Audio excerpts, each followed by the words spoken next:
can we actually go back to like the very basics? So when and where the story takes place without like big spoilers. Without big spoilers. Let's start with where.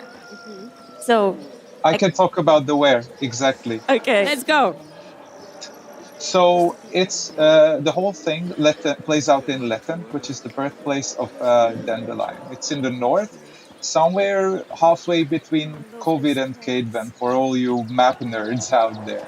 If you go to the Gulf of Praxeda and take the Buina River to the east and take a right on the Nimnar River, on the other southern shore of the Nimnar, you will find this lovely place that you get to have a beautiful glimpse about. But it's in the north if you want the short, the LDR version. So I guess we can now go to when. So, the events of third expansion unravel after Geralt hoped to retire at Corvo Bianco, but then yet another adventure unveils. So this is what I would share for now. And then, of course, he has a good reason why. The basic story, the basic outline has some really, really great vision elements that we want to cater to, but also enable the player side of exploration, not just the story side of exploration. So we are an open world RPG, and we are going to stay true to that in Songs of the Past as well. And we want to make sure that you are enabled to explore, but guided gently towards elements of the story so you can still experience it as we sort of intend, but in your own pace, if you understand what I'm saying. So it's directed, but gently, and lets you engage in open world activities while you're already invested in a greater storyline unfolding. So it's still up to you, but nicely framed. And this, I think, was one of the biggest challenges still, which was the biggest challenge in the original game as well.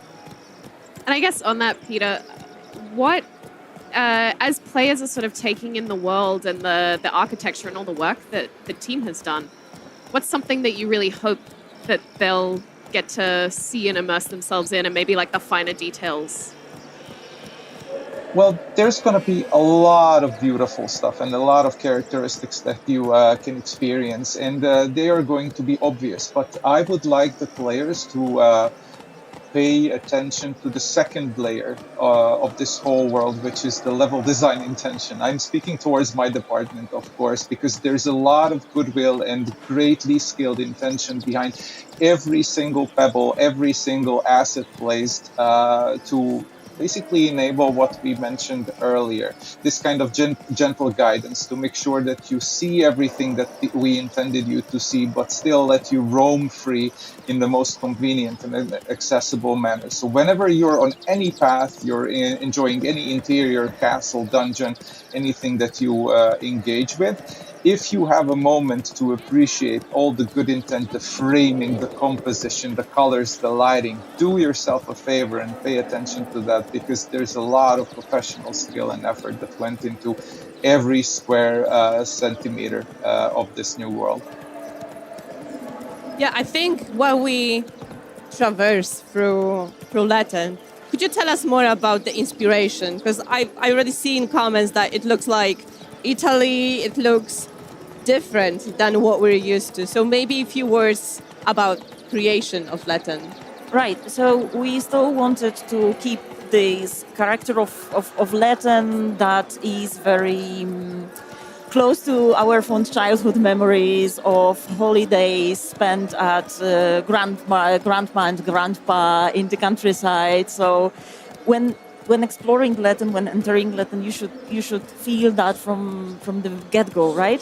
This is a very calm land, an idyllic land, a rich one, but also mornings are fresh, right? You can see the crisp light traveling on all the vegetation and like shining on you through the leaves, and you can actually feel it that it's peaceful, it's there. So it's familiar for the Polish countryside, I would say, but also, as we can see right now, we also took some inspirations from British Isles when it comes to architecture, and it has a further connection to the lore, to the story of this place, because Dandelion, whose family is the owner of the land, they are counts, right? So as we were looking for something connected with the title.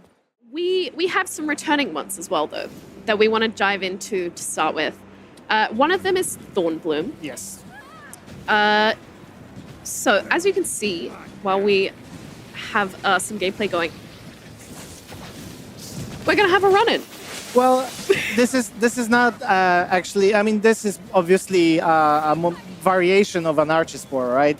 But as you can see during his attacks, this is not your regular Archispore. Bit different. Yeah, this is something that has been born in the Garden of Thorns, so it has to be special. And as you can see, there are like new attack patterns, new VFXs. This is, by the way, you can already see the remaster improvements in VFXs, which are mind-blowing in my opinion. And yeah, so we have this one, but we have like... That some may remember back from Witcher 1 days, back into the game. Well, as you mentioned, it was already showcased in Witcher 1 trailer ages ago, and it's something that has been popping up since that moment. Like, there were various attempts on realizing the chain and Geralt having been able to fight with it. But, when the Songs of the Past started development, it just felt like a natural addition that finally we have the moment and capabilities to add it. Few things have to happen, like stars had to align, and Yigsoft help was needed as well for preparing the remaster, because there wasn't an option to add the chain before without doing this little tweaks and fixes for the combat itself, because otherwise it would be just too clunky, frustrating, and not really any help. Whereas now, after the changes that Moritz will in a second probably deep dive into, it's a very cool crowd control weapon. All right. And I guess on this, so how does the chain sort of change the flow of combat compared to the use of swords and signs, which we're more used to?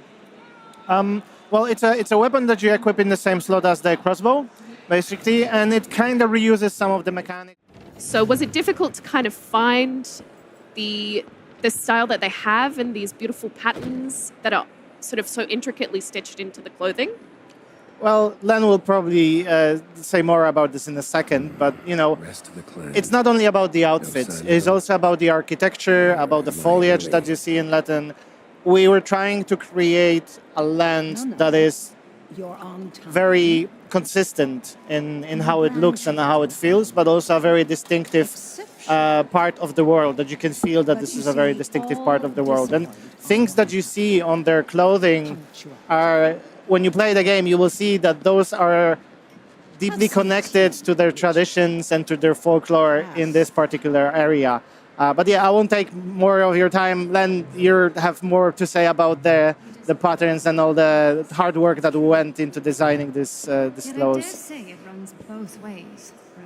Yeah, so basically with regards to patterns and how we generally approach embroideries or even decorative things that you find in furniture and just the whole world creation. If you look back to several different cultures, they usually reference stuff that they see, whether it's in nature, whether it's in their trade, and reflect it into their art. So when it comes to Letten, they are pretty much famous for hops, for braggot, for horses.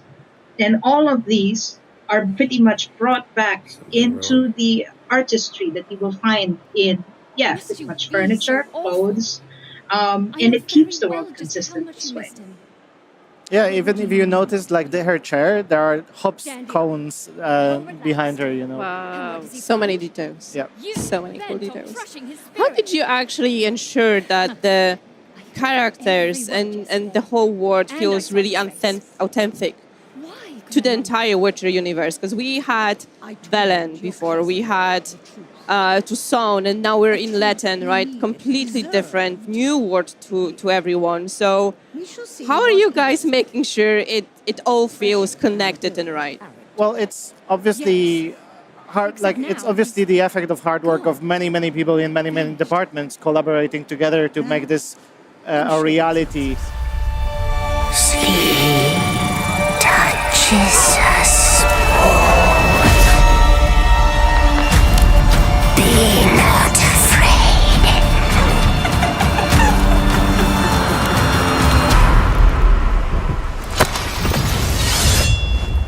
Didn't say I was afraid. Come, sword being of beasts. Delve into darkness and see the truth of Letten's beauty. Garden demands blood, so we'll give it blood.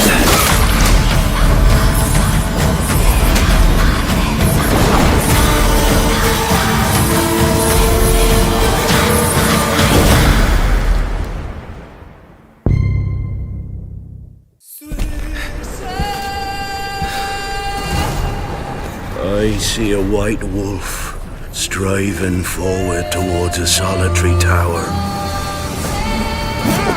Never chose to be a witcher.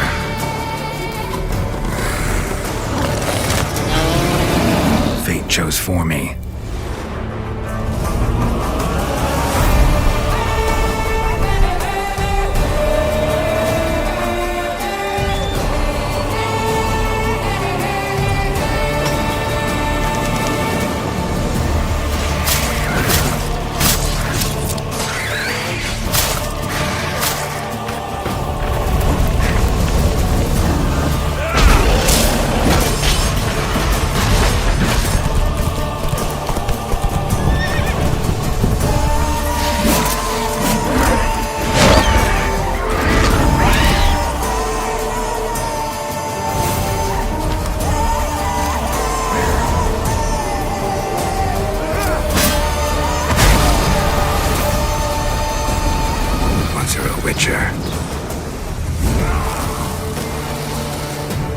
You can't just step off the path.